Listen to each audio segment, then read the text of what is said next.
Christmas ప్రపంచమంతా కూడా ఎంతో సంతోషంగా సంబరంగా జరుపుకునేటువంటి పండుగ. అయితే ఈ క్రిస్మస్ అంటే ఏంటి, క్రిస్మస్ ఎందుకు జరుపుకుంటున్నామో మా యొక్క తండ్రి గారితో అడిగి తెలుసుకుందాం. నానా, advance happy Christmas to you. Thank you so much. క్రిస్మస్లో ఉన్నటువంటి విషయాలను మీతో షేర్ చేసుకోవటం చాలా సంతోషం. సో బేసికల్గా ప్రపంచవ్యాప్తంగా ప్రతిరోజు సుమారుగా 6 లక్షల మంది జన్మిస్తూ ఉన్నారు. మరి యేసు ప్రభు వారి లోకంలో జన్మించారనేటువంటి మీనింగ్తో క్రిస్మస్ని మనం జరుపుకుంటున్నాం. అందరి జన్మకి యేసు ప్రభు వారి జన్మకు ఉన్నటువంటి విలక్షణత, ఆ యొక్క వ్యత్యాసాన్ని మాకు తెలియజేస్తారా?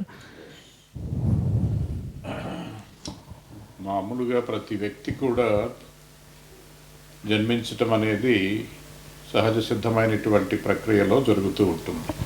అయితే ప్రభు యేసుక్రీస్తు వారి జన్మ ఒక ప్రత్యేకతను సంతరించుకున్నది. కారణం ఏంటంటే ఆయన కేవలం ఈ భౌతికమైనటువంటి వివాహ వ్యవస్థలో నుండి వచ్చినటువంటి వాడు కాదు. ఆయన ఒక పర్పస్ తోటి దేవుడే ఈ లోకానికి ఆయనను ఒక ప్రత్యేకమైనటువంటి ఉద్దేశంతో ఈ భూమి మీదకి పంపించాడు. అలా ఆ పంపించడానికి కూడా దాని వెనుక చాలా హిస్టరీ లేకపోతే ఒక ప్రవచనాలు కూడా ఉన్నాయి.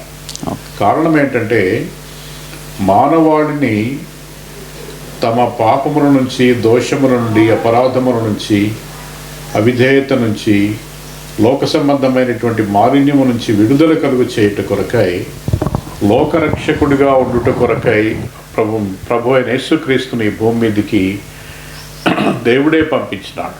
ఆయన ప్రియకుమారుడు, అద్వితీయ కుమారుడైనటువంటి క్రీస్తు ప్రభువుని ఈ భూమి మీదకి శరీరధారిగా పంపించాడు. ఆ పంపించటానికి ముందుగానే కొన్ని ప్రవచనాలు ఆయన గురించి చెప్పబడ్డాయి. ఆయన యొక్క లక్షణాలు, ఆయన యొక్క పేరు కూడా ఆల్రెడీ క్రీస్తు పూర్వం 7వ శతాబ్దంలోనే మరి యెషయా భక్తుడు, అలాగే 500 సంవత్సరం క్రీస్తు పూర్వం 500 సంవత్సరాల్లో మీకా భక్తుడు ఆయన పుట్టబోయేటువంటి స్థలాన్ని గురించి కూడా చెప్పాడు. ఉదాహరణకి ఆయన పేరుని గురించి చెప్తూ ఆశ్చర్యకరుడు, ఆలోచనకర్త, బలవంతుడైన దేవుడు, నిత్యుడగు తండ్రి, సమాధానకర్త అయిన అధిపతి అని ఆయనకు పేరు పెట్టబడును అని అంటాడు. అలాగే ఆయన జన్మ గురించి కూడా చెప్తూ కన్యక గర్భవతి అయి కుమారుని కనును, ఆయనకు ఇమ్మానుయేలు అని పేరు పెట్టబడును అని చెప్పబడింది. ఇమ్మానుయేలు అనేటువంటి మాటకు దేవుడు మనకు తోడు. సో దేవుడు మనకు ఎల్లకాలము తోడుగా ఉన్నట్టు కొరకై ఆయన ఆ ప్రభువుని భూమి మీదకి శరీరధారిగా పంపించాడు. గనుక క్రీస్తు యొక్క జన్మ ప్రపంచంలో జరిగేటువంటి జన్మలన్నిటికీ విలక్షణమైనది, వినూత్నమైనది, ఒక ప్రత్యేకతను సంతరించుకున్నదిగా మనకు కనిపిస్తుంది. సో క్రిస్మస్ అనేటువంటి ఒక మాటకి కూడా ఒక మంచి అర్థం ఉంది. అదేంటో తెలియజేస్తారు. లిటరల్గా మనం దాని గురించి ఆలోచిస్తే దాని గురించి రకరకాలైనటువంటి విధాలుగా మాట్లాడుతూ ఉంటారు. అందులోనే క్రిస్మస్ అని అనగా లిటరల్ మీనింగ్ ఏంటంటే క్రైస్ట్ మాస్. గ్రీక్ వర్డ్లో క్రిస్టోస్ అంటే క్రీస్తు, క్రీస్తు మాస్ అంటే ఆరాధన, క్రీస్తును ఆరాధించటం. ఎప్పుడు ఆరాధించారు? ఆయన పెరిగి పెద్దయ్యి ఆయన కార్యాలను చూచిన తర్వాత ఆరాధించటం కాదు. కానీ జ్ఞానులు, తూర్పు దేశపు జ్ఞానులు ఆయన జన్మను గూర్చిన తెలుసుకొని, విశదంగా తెలుసుకొని, వారు ఆ నక్షత్రం వారిని వెంబడిస్తూ ఉండగా ఆ బెత్లెహేములో ఆ ప్రభువారు జన్మించిన స్థలం వరకు వారిని నడిపించింది. అప్పుడు వాళ్ళు వెళ్ళి ఆయనకు సాగిలపడి నమస్కరించి వాడు ఆరాధించిరి అని అంటాడు. సో క్రీస్తు ఆరాధన అనేది ఆయన పుట్టుక రోజే స్టార్ట్ అయింది. ఎందుకు ఆయన ఆరాధించాలి అని అంటే, మామూలుగా లోక సంబంధంగా మనం చూస్తే ఎన్నో ఆరాధనలు, రకరకాలైనటువంటి ఆరాధనలు లోకంలో జరుగుతూ ఉన్నాయి. అయితే ఈ ప్రత్యేకమైనటువంటి ఆరాధన ఏంటంటే ఆయన లోకరక్షకుడిగా ఈ భూమి మీద పుట్టాడు కనుక ఆ సంగతిని, సత్యాన్ని మన జ్ఞానులు, అక్కడ ఉన్నటువంటి జ్ఞానులు వారు ముందుగానే వారి జ్ఞానంతో, దేవుని యొక్క నడిపింపుతోటి అర్థం చేసుకున్నారు. కనుక వెళ్ళి సాగిలపడి బంగారము, బోళము, సామ్రాణి ఆయనకు సమర్పించి మరి ఆయన పూజించిరి లేదా ఆరాధించిరి అని అక్కడ ఉంటుంది. సో యేసు ప్రభువును ఆరాధించడమే క్రిస్మస్ అని మీరు తెలియదు. సో క్రిస్మస్ ద్వారా యేసు ప్రభు ఈ లోకంలో జన్మించడం ద్వారా ప్రాముఖ్యంగా ప్రపంచ చరిత్ర మీద కూడా ఒక గొప్ప ప్రభావం పడింది. యేసు ప్రభు జన్మ ద్వారా ప్రపంచ చరిత్ర ఏ విధంగా ప్రభావం చేయబడిందో చెప్పగలరు?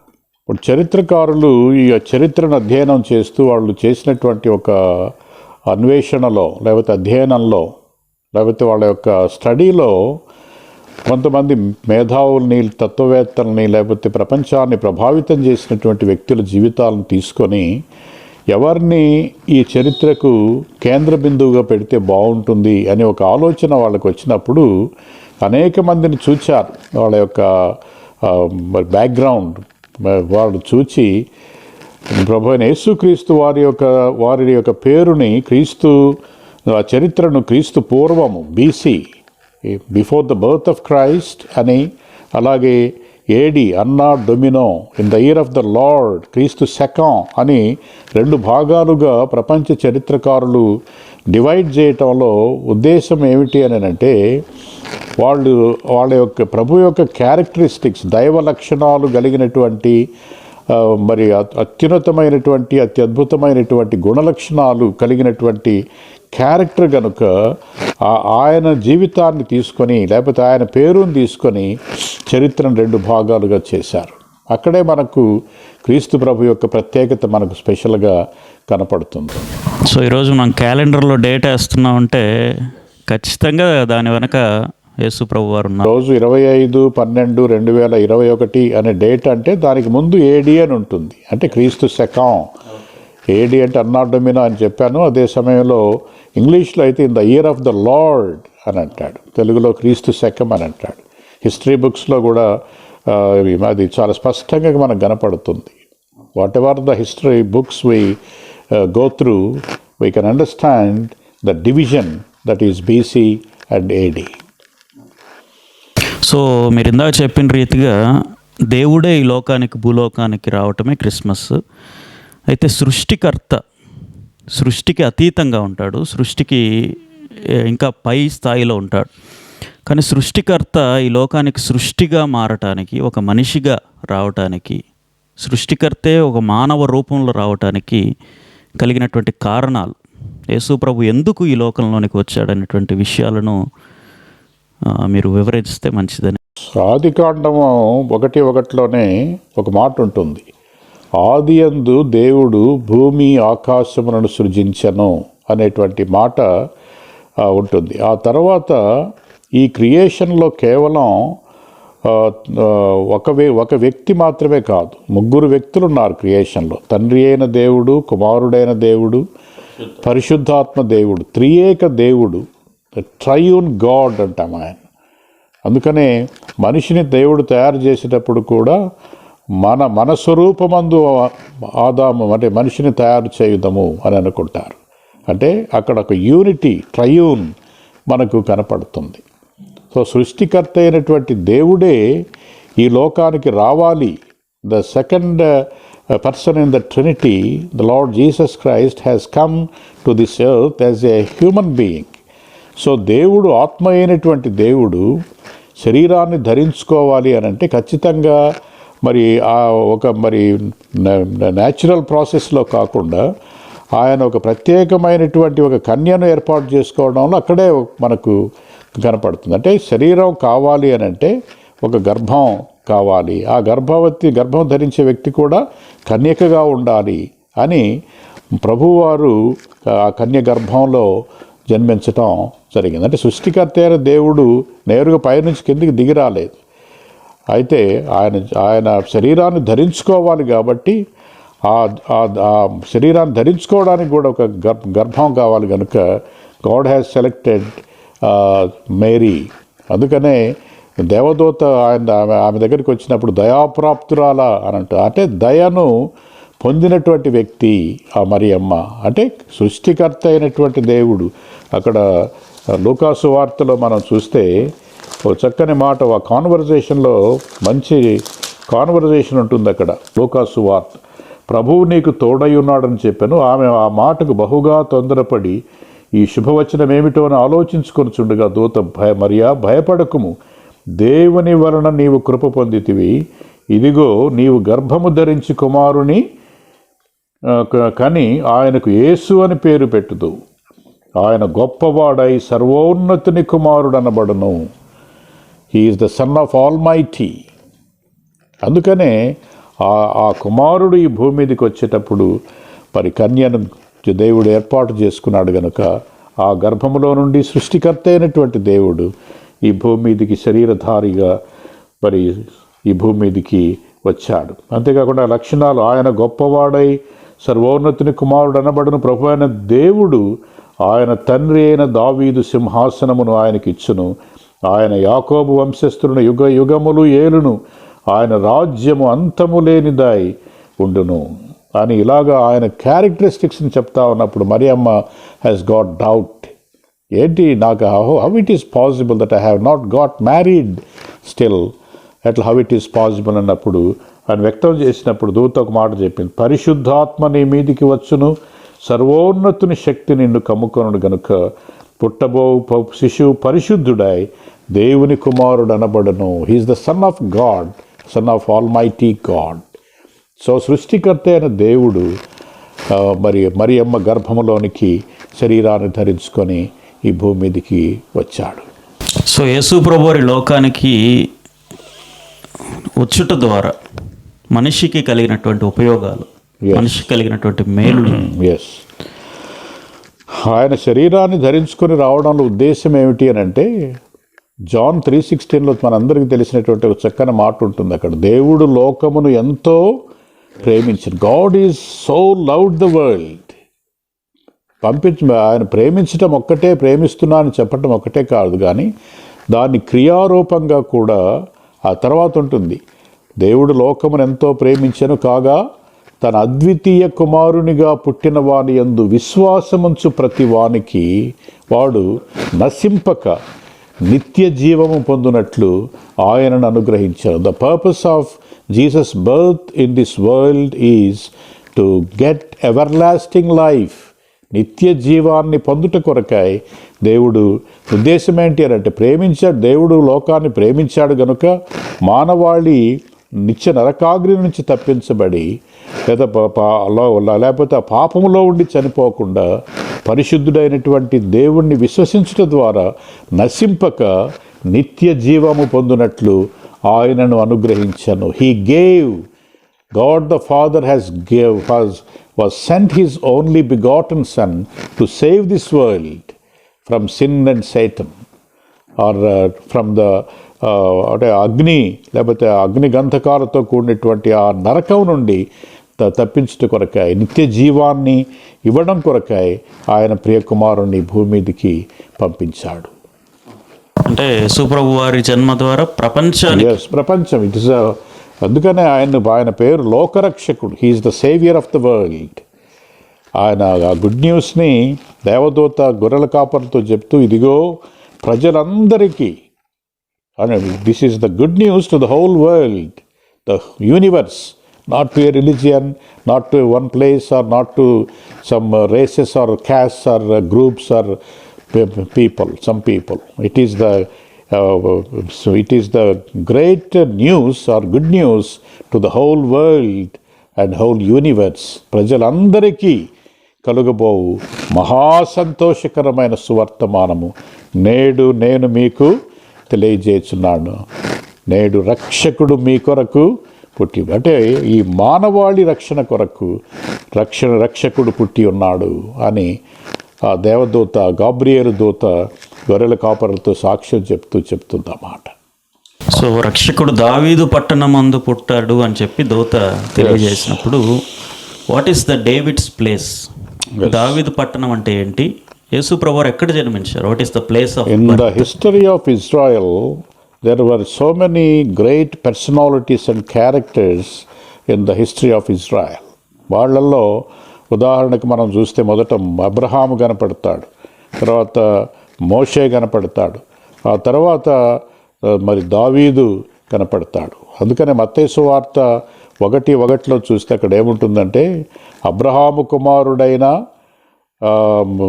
దావీదు కుమారుడైన యేసుక్రీస్తు వంశావళి అని అంటాడు. అంటే గ్రేట్ పర్సనాలిటీస్ అంటే కేవలం వాళ్ళ యొక్క వ్యక్తిత్వాన్ని బట్టి కాదు. God has chosen those people as the channel of blessings to the whole world. ప్రపంచాన్ని ప్రభావితం చేయడం కోసం ఆ ముందు క్రీస్తు పూర్వము కొంతమంది గొప్ప గొప్ప వ్యక్తుల్ని దేవునికి లోబడి విధేయత చూపించి ఆయన అడుగుజాడలు నడిచినటువంటి వ్యక్తులు మరి పాత నిబంధన గ్రంథంలో కనపడతారు. వాళ్ళలో క్రీస్తు పూర్వం 1000వ సంవత్సరంలోనే, అంటే ఇప్పటికి 3000 సంవత్సరాల క్రితమే దావీదు అనేటువంటి వ్యక్తిని దేవుడు చూస్ చేసుకున్నాడు. ఆ వాగ్దానాలన్నీ అక్కడ నెరవేరాలి గనుక మరి దావీదు వంశావళిలో నుండి మరి ప్రభు అయిన యేసుక్రీస్తు కూడా శారీరకంగా ఈ భూమి మీదకి రావడం అనేది కూడా it's the plan of God. ఎందుకు why God has chosen David అని అంటే ఆయన మరి హీ వాజ్ అంటే దేవుని యొక్క అడుగుజాడలను బట్టి నా హృదయానుసారుడుగా ఉన్నటువంటి వ్యక్తి అని దేవుడే సర్టిఫికేట్ ఇస్తాడు. అంతేకాకుండా David was native place of Bethlehem. So ఆ వంశావళిలో నుంచి అక్కడ జన్మించాలి కనుక దావీదు వంశస్థులందరూ కూడా అక్కడికి ఈ యోసేపు మరియమ్మను తీసుకొని అక్కడికి వెళ్తారు. ప్రజా సంఖ్యలో రాయడానికి అగస్టస్ అనేటువంటి చక్రవర్తి సీజర్ అగస్టస్ టైంలో వాళ్ళు ఆయన తీసుకొని అక్కడికి వెళ్ళి అక్కడ Mary has given birth to lord Jesus Christ. So బెత్లెహేంలో జన్మించినప్పుడు కనీసం యేసుప్రభు వారికి ఇల్లు ఇచ్చినటువంటి పరిస్థితులు కూడా లేవు. చాలా దయనీయమైనటువంటి పరిస్థితుల్లో యేసుప్రభు వారి యొక్క జన్మ ఉంది. ఆయన యేసుక్రీస్తు ప్రభు వారు జన్మించాలనుకుంటే రాజుల వంశంలో జన్మించవచ్చు, లేకపోతే మరి గొప్ప గొప్ప క్యాపిటల్ సిటీ ఆఫ్ ఇజ్రాయెల్ జెరూసలేంలో జన్మించవచ్చు. అందుకే జ్ఞానులు కూడా వెళ్ళి క్యాపిటల్ సిటీకి వెళ్ళారు, రాజగృహానికి వెళ్ళి హేరోద్ దగ్గరికి వెళ్ళి రక్షకుడిగా పుట్టినవాడు ఎక్కడున్నాడు అని అడుగుతాడు. వాళ్ళు పోయి అడిగినప్పుడు యేసు మరి ఎక్కడ పుడతాడనే సంగతిని వాళ్ళు లేఖనాలను పరిశీలించి శాస్త్రుల ద్వారా పరిశీలన తెలుసుకొని వాళ్ళు యూదయ బెత్లెహేములోనే అంటారు. కారణం ఏంటంటే ఆయన ఆ బెత్లెహేములో జన్మించాలి. ఆయన తనను తాను తగ్గించుకొని he came to this world. ఆయన జీవితం పుట్టుకలో నుండే శ్రమలతోటి ప్రారంభమైంది అన్నట్టు. అక్కడ ప్రత్యేకత అది. ఎందుకంటే ఆయన ఆ శరీరధారిని ధరించుకొని రావడంలోనే తనను తాను తగ్గించుకోవడంలో మరి అక్కడ జన్మలో మనకు కనపడుతున్నాం. సో యేసుప్రభు వారు పుట్టినప్పుడు అందరూ ఆనందించారు, కానీ హేరోదు కొంచెం కలవరపడినట్టుగా, వీళ్ళు వచ్చి అడిగినప్పుడు కలవరం అనేది హేరోదులో కనిపించింది. హేరోదులో కలవరం రావడానికి కారణం ఏంటని అంటే ఆయన రాజు అనేటువంటి వాడు యూదుల రాజుగా పుట్టినవాడు ఎక్కడున్నాడు అని అంటే యూదుల రాజు నేనే కదా, యూదులకు రాజును అప్పటి వరకు ఇంకొక రాజు నా బదులుగా లేకపోతే నా స్థానంలో ఇంకొక రాజు పుట్టడం ఏంటి, హౌ ఇట్ ఈస్ పాసిబుల్ అంటే అక్కడ పుట్టాడంటే మీరు తెలుసుకొని నా దగ్గరికి వస్తే నేను కూడా పోయి పూజిస్తానని చెప్పి అతని లోపల అందరిని చంపించేశాడు. 2 సంవత్సరాల్లో పిల్లలందరినీ కూడా. అంటే ఒక కక్ష, అసూయ, ద్వేషం హేరోదు రాజు ఆ తర్వాత అతను చేసినటువంటి పనులకు తర్వాత అతను ఎంత భయంకరంగా చనిపోయినాడో కూడా లేఖనాల్లో ఉంది. అది మన సబ్జెక్ట్ కాదు, కానీ ఒక భయంకరమైన కాన్సిక్వెన్సెస్లో అతను చనిపోతాడు. హేరోదు రాజు అతని క్రూరత్వాన్ని బట్టి, అతని యొక్క అసూయ ద్వేషాలను బట్టి. ప్రత్యేకమైనటువంటి యేసుప్రభు వారి జన్మకి ముందుగా యోహాన్ అనేటువంటి భక్తుడు కూడా యేసుప్రభు మార్గాన్ని సరళం చేయడానికి వచ్చారు. సో జకరియా ఎలిజబెత్ దంపతులు, వారిద్దరూ కూడా వృద్ధ దంపతులే. సో యేసుప్రభు వారి జన్మలో జకరియా ఎలిజబెత్ వారి యొక్క పోషించినటువంటి పాత్ర తెలియజేస్తుంది. ఈ లోకరక్షకుడిని ఈ భూమి మీదకి శరీరధారిగా పంపించటానికి ముందుగా ఆయన మార్గమును సరళం చేయుట కొరకాయ, లేదా ఆయన గురించి ముందుగా లోకానికి చెప్పుట కొరకాయ ఒక అంబాసిడర్గా ఒక ప్రముఖమైనటువంటి వ్యక్తి ఒక చోటకు వస్తున్నాడంటే దానికి ముందు ఒక సెక్యూరిటీస్ లేకపోతే ఒక పెద్ద హంగామా వస్తుంది. అలాగే ఆ దేవుడే శరీరాన్ని ధరించుకొని ఈ భూమి మీదకి వచ్చేటప్పుడు ఒక అంబాసిడర్ ముందు ఉండాలని చెప్పి దేవుని ప్రణాళికలో మరి జాన్ ద బ్యాప్టిస్ట్ని భూమి మీదకి దేవుడు పంపించాడు. ఆ పంపించేటప్పుడు కూడా ఆ జాన్ ద బ్యాప్టిస్ట్ యొక్క జన్మ కూడా ప్రత్యేకమైంది. ఒక అసాధారణమైనటువంటి ఒక extraordinary event in the lifes of Zechariah and Elizabeth. వాళ్ళు కూడా ఒక వృద్ధ దంపతులు వాళ్ళు, అంటే ఆ న్యాచురల్ గర్భం ధరించే స్థాయి పోయిన పరిస్థితుల్లో దేవుడే మరి ఎలిజబెత్ యొక్క గర్భాన్ని తెరిచి ఒక సాధారణంగా ఆ వృద్ధ దంపతులకు దేవుడు మరి జాన్ ద బ్యాప్టిస్ట్ ఇచ్చినట్టు అసాధారణమైనటువంటి కార్యాలను దేవుడు చేయటంలో చాలా సిద్ధహస్తుడు.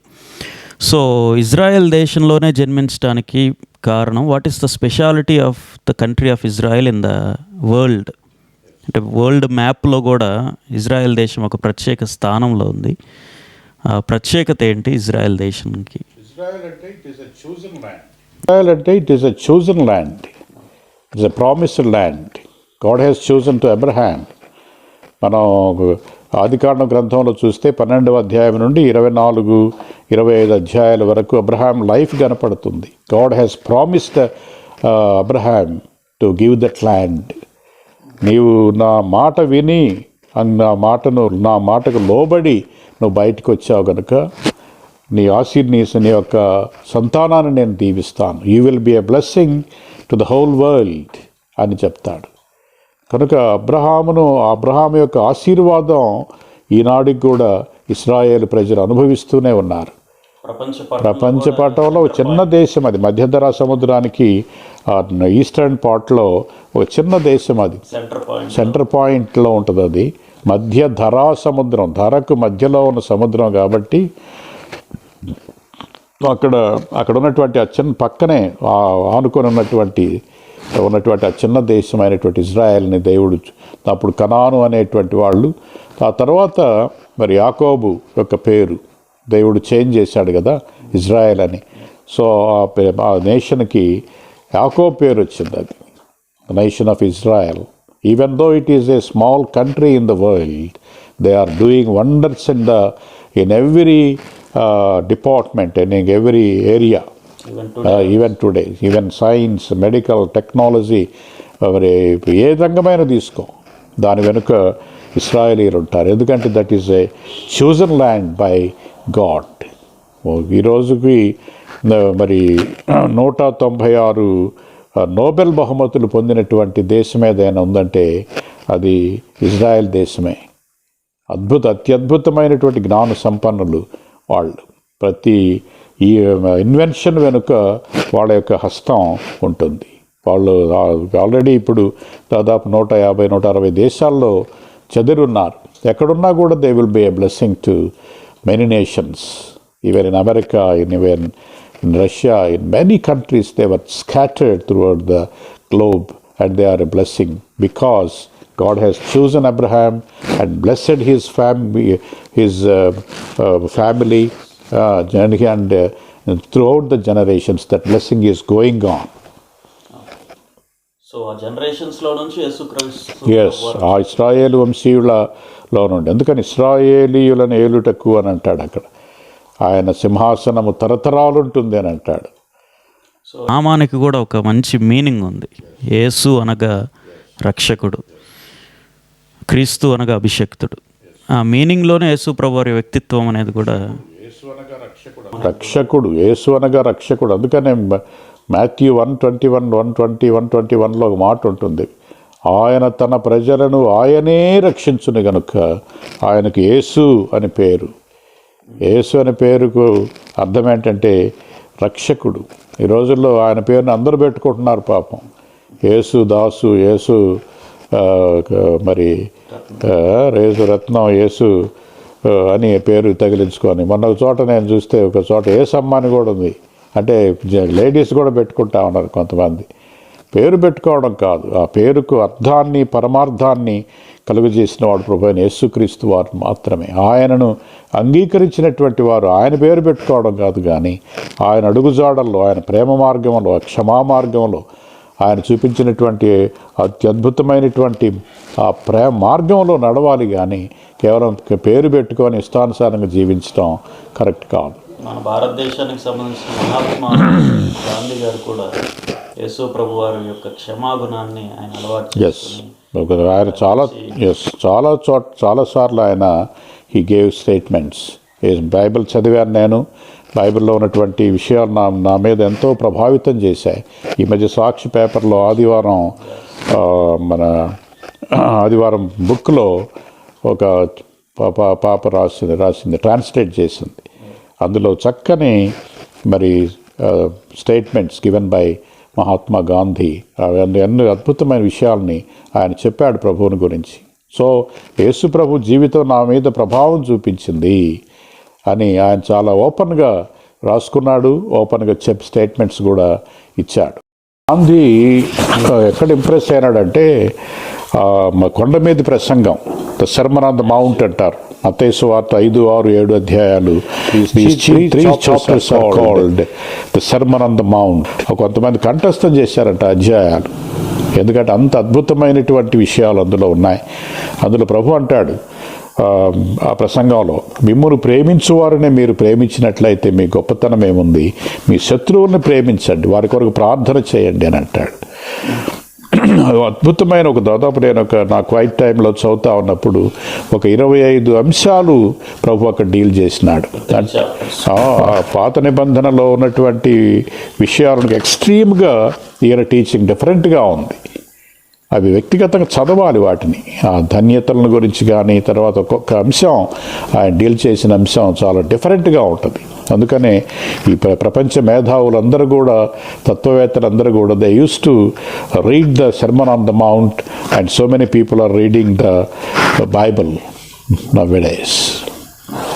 ఎంత గొప్ప మహనీయుడు, చాలా సాధారణమైనటువంటి మనిషిగా ఈ లోకానికి రావటం అనేది చాలా గొప్ప కార్యము ప్రపంచంలో. సో ప్రపంచవ్యాప్తంగా కూడా క్రిస్మస్ అంటే ఇప్పుడు ఎక్కువగా గుర్తొచ్చేది ఇంటిపైన స్టార్స్ పెట్టుకోవటం అనేది. సో ట్రెడిషనల్ క్రిస్మస్కి ట్రూ క్రిస్మస్కి ఉన్నటువంటి డిఫరెన్స్ని మీరు తెలియజేస్తారు. ఇప్పుడు ఆచారక్రమంగా కొన్ని పండుగలు చేస్తూ ఉన్నారు, జరుగుతూ ఉన్నాయి. కేవలం క్రిస్మస్ అనేది 25వ తేదీ, డిసెంబర్ 25వ తేదీ జరుపుకోవడం, తర్వాత మామూలుగా జీవించడం కరెక్ట్ కాదు. రెండవది, ఆ స్టార్ అనేది ఒక సింబల్. ప్రభు అయిన యేసుక్రీస్తు వారి యొక్క జన్మను గురించి జ్ఞానులకు చూపించడం కొరకై ఆ స్టార్ వాళ్ళని గైడ్ చేసింది up to the place of Bethlehem, అంతవరకు చేసింది. అంటే ఒక సింబాలిక్గా దాన్ని ఇళ్ళ మీద లేకపోతే మరి చర్చెస్ దగ్గర పెట్టుకుంటున్నారు. కానీ అక్కడ పారమార్థికమైన సంగతి ఏంటి అని అంటే ఆ వెలుగు దారి చూపించింది. అంతేకాకుండా మనం అంటే క్రిస్టియన్ అయినటువంటి వ్యక్తి ఎప్పుడు కూడా ఒక వెలుగుగా ఉండాలి, లోకానికి ఒక మార్గదర్శకంగా ఉండాలి. కానీ కేవలం వాటిని పెట్టుకున్నందువలన పెద్ద ప్రయోజనం అయితే ఉండదని నేను అనుకుంటున్నాను. చాలామంది ఇంటికి పెయింటింగ్స్ వేయించుకోవటం మంచిదే. ఇప్పుడు అవన్నీ కూడా ఇయర్లీ ఇవన్నీ నేను చెప్పాను కదా, these are all the traditions and customs going on. అది సెలబ్రేట్ చేసుకున్నంత మాత్రాన్నే క్రిస్టియానిటీ అనేది కాదు. అక్కడ దాంట్లో పెద్దగా అర్థం లేదు. ట్రూ క్రిస్మస్ అంటే నేనేమంటానంటే యేసుక్రీస్తు ప్రభువుని హృదయంలో స్వీకరించి అంగీకరించి ఆయన తెచ్చినటువంటి రక్షణ, ఆయన ఇచ్చేటువంటి పాపక్షమాపణను ఎందరైతే వ్యక్తిగతంగా అనుభవిస్తారో వాళ్లకు నిజమైన క్రిస్మస్ హృదయంలో ఉంటుంది, ఆ హృదయ ఆనందం. ఇప్పుడు క్రిస్మస్ అంటే ఏంటి? మహాసంతోషకరమైన సువర్తమానం అన్నాడు. ఆ సంతోషం హృదయంలో లేకుండా కేవలం బాహ్యమైన బహిరంగమైన ఇలాంటి అలంకరణల ద్వారా పెద్ద ప్రయోజనమే ఉండదు. ఇక్కడ సంతోషం రావాలంటే ఆ సంతోషం తెచ్చిన రక్షకుడు ఇక్కడ పుట్టాలి. The Lord Jesus Christ must born in every heart of a man, so that he will become like a mini Christ. క్రీస్తు చిన్న క్రీస్తుల్లాగా వాళ్ళ జీవితం ఇతరులను ప్రభావితం చేస్తుంది. దట్ ఈజ్ నా ఏదో డ్రెస్సులు వేసుకొని ఆ రోజు ఆమె క్రిస్టియన్ అన్నట్టుగా మనం పోయి రావడం ఒకటే కాదు. కానీ a Christian must testify the lord through out the 365 days, year సంవత్సరం అంతా he must be a witness unto the Lord in every area of their lives. వారి వృత్తిలో కానీ, వారి యొక్క అన్ని ఏరియాస్లో కూడా they must show the light of Jesus Christ in to this world. అది ప్రాముఖ్యం. That is the meaning of true Christmas. Yeah, మీరు చెప్పింది. సో క్రిస్మస్ సందర్భంగా క్రిస్టియన్స్ చేయాల్సినటువంటి పని అంటే గొర్రెల కాపర్లు ఆ రోజున శిశువుని చూసి ప్రచురించారు. సో ఈరోజు క్రిస్టియన్స్ మీద కూడా బాధ్యత ఉందంటారా? ఖచ్చితంగా ఉంది. ఎందుకు అంటే ఆనాడు గొర్రెల కాపర్లు కూడా ఆ న్యూస్ గాబ్రియల్ దూత చెప్పిన తర్వాత చూచి వెళ్ళి వారు కూడా మరి ప్రభువుని నమస్కరించుకొని ఆ సంగతిని ఇతరులకు అందరూ తెలియజేశారు. అందుకనే ఆ క్రీస్తు ప్రభువు చూపించిన ప్రేమ మార్గాన్ని మరి ప్రకటించడం కొరకై ఈ దేశానికి మిషనరీస్, ఎంతోమంది మిషనరీస్ ఈ దేశానికి కాదు ప్రపంచవ్యాప్తంగా నలుమూలలకి so many missionaries went into the nook and corners of the world and proclaimed this great gospel to each and every continent and in every nation. కారణం ఏంటంటే ఆయన ప్రేమను లోకానికి చెప్పాలి, ఆయన యొక్క పరిశుద్ధతను చెప్పాలి, ఆయనే లోకరక్షకుడు అనే సంగతిని చెప్పడం కొరకే ఆ మిషనరీస్ మరి సేవలు అద్భుతంగా చేశారు. ఫ్రమ్ 15th century ఆన్వర్డ్స్ మనం చూస్తూ ఉంటే so many missionaries, even and to Kanigiri also a great missionary 1892 George Henry Brock came into Kanigiri and proclaimed the gospel throughout many villages. అదినాల్లో ఇక్కడ దుర్గం చర్చి కట్టించినాడు ఆయన. ఇంకా ఎంతోమందిని ఈ డౌన్ ట్రాడన్ పీపుల్ ఈ దేశంలో ఎవరైతే అంటరాని వారుగా సమాజానికి దూరంగా ఉన్నారో వాళ్ళ దగ్గరికి వెళ్ళి సువార్తను ప్రకటించి వాళ్ళకి ఎడ్యుకేషనల్ ఇన్స్టిట్యూషన్స్ని ఏర్పాటు చేసి వాళ్ళకి అన్ని సౌకర్యాలను ఏర్పాటు చేసి ఈరోజు సమాజంలో మరి మనుషులుగా విద్యావంతులుగా చేసినటువంటి ఘనత మరి ఆనాటి మిషనరీస్కి దక్కుతుంది. కారణం ఏంటి? ఎందుకు వచ్చారు వాళ్ళు? ఎందుకు ఆ రోజున ఒక అంధకార యుగం ఒక 100 years బ్యాక్ అంటే మరి ఎట్లుండేది ఆ రోజుల్లో? అంత భయంకరమైనటువంటి పరిస్థితుల్లో వాళ్ళు ఇక్కడికి వచ్చి క్రీస్తు ప్రేమను, క్రీస్తు సువార్తను మరి అనేక మందికి ప్రకటించి వాళ్ళను సమాజంలో అప్లిఫ్ట్ చేశారు. That shows the love of God. How gospel has changed this downtrodden people, especially in India. Even Africa, David Livingstone went to Africa. మరి ఎంతోమంది మిషనరీస్ అనేక దేశాలకు వెళ్ళి ఈ సత్య సువార్తను ప్రకటించారు. ఇదే చాలామంది అనుకుంటున్నారు ఇదేదో ఒక మత ప్రచారం చేస్తున్నారు, మత బోధకులు వస్తున్నారని. ఇది మతం కాదు, పరలోకానికి నిత్య మార్గము. రెండవది పరిశుద్ధమైన జీవితం జీవించడానికి ఇదొక సత్య మార్గమే తప్పితే దీంట్లో మతంలో దూకితే ఏమీ రాదు. 2000 సంవత్సరాల నుంచి కూడా ఈ యొక్క క్రిస్మస్ పర్వదినం అనేది జరుపుకుంటూ ఉన్నాం. రాబోయే రోజుల్లో కూడా ప్రపంచ మానవాళి మీరు చెప్పిన రీతిగా నిజమైనటువంటి సత్యమైనటువంటి క్రిస్మస్ తమ గుండె లోతుల్లో జరుపుకోవాలని నేను హృదయపూర్వకంగా ఆకాంక్షిస్తున్నాను. Thank you so much for your valuable and wonderful words about the birth of lord Jesus. Friends, చూశారు కదా నిజమైన క్రిస్మస్ అంటే ఏంటి, దాంట్లో ఉన్నటువంటి అర్థం ఏంటో చాలా అద్భుతంగా తెలియజేసినటువంటి నాన్నగారికి థ్యాంక్స్ తెలియజేసుకుంటున్నాను. మీకు కూడా హృదయపూర్వక హ్యాపీ క్రిస్మస్ శుభాకాంక్షలు. మీరు మీ కుటుంబము సంతోషంగా హ్యాపీగా ఈ యొక్క క్రిస్మస్ పండుగను జరుపుకోవాలని మనసారా కోరుకుంటున్నాను. Thank you very much.